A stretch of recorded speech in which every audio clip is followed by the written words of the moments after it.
حذیفه ابن الیمان رضی الله تعالی عنہ د نبی علیہ الصلوۃ والسلام رازدارو. نبی علیہ الصلوۃ والسلام د طرفنا هغه ته د منافقینو دا لیست جاری شو چې دا کس منافق دی، دا کس منافق دی، دا کس منافق دی، او د هغه لیست د ځان سره محفوظ کړو. فرمایي چې په علاقه کې به کله مړی وشو، یو کس په مړ شو، نو مسلمانانو با حذیفه ابن الیمان رضی الله عنه ته کتل چې حذیفه ابن الیمان رضی الله تعالی عنه به د کم کس جنازه کوله، مسلمانانو به د هغه جنازه کوله. ورنه د نبی علیہ الصلوۃ والسلام په زندګۍ کې نبی علیہ الصلوۃ والسلام د بعضی خلکو جنازه نه ده کړې. نبی علیہ الصلوۃ والسلام د خلکو جنازه نه ده کړې چې نبی علیہ الصلوۃ والسلام ته د وحی په ذریعہ باندې د عثمان رضی الله عنه دشمنان کم خودلی شو. زما عزیزانو، چا چې په د عثمان رضی الله عنه سره بغض او حسد ساته، نبی علیہ الصلوۃ والسلام د هغه جنازه نه ده کړې. نو حذیفه ابن الیمان رضی الله عنه فرمایي چې یو وارد پکې زه ودومه او اچانک دروازه وټکېده. زه په توندې سره راپاسېدم او ما ویل چې په دیني مشفه باندې څوک راغی.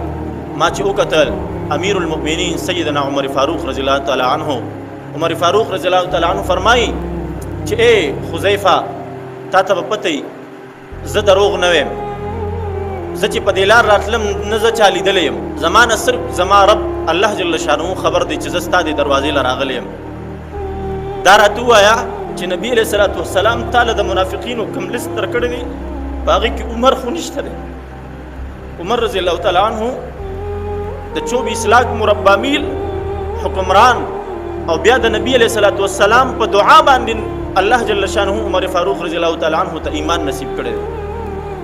او ته ما ته ووایه چې په دغه منافقینو کې د عمر نوم خو نشته دی.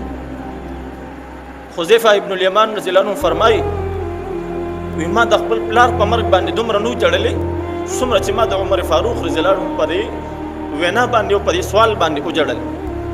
ما ورته وی چې عمره، ما خو ستا نوم په هغې کې نه لیدلی دی، نه مې د نبي علیہ الصلوۃ والسلام نه داسې ذکر اورېدلی دی، لیکن ما د نبي علیہ الصلوۃ والسلام نه دا اورېدلی دي که چېرې زما نه پس پیغمبر وي نو هغه به عمر وي. او د نبي علیہ الصلوۃ والسلام نه مې دا اورېدلی دي چې لو کان بعدی نبیا لکان عمر. د نبی علیہ الصلوۃ والسلام حدیث مبارک دی. عمر فاروق رضی الله تعالی عنه دومره لوی شخصیت او د هغې باوجود دومره عجز او انکساري، الله جل شانه دی موږ او تاسو ته زموږ د اکابرو د صحابه کرامو په طرز او طریقه باندې زندگی تېرول الله نصیب کړي.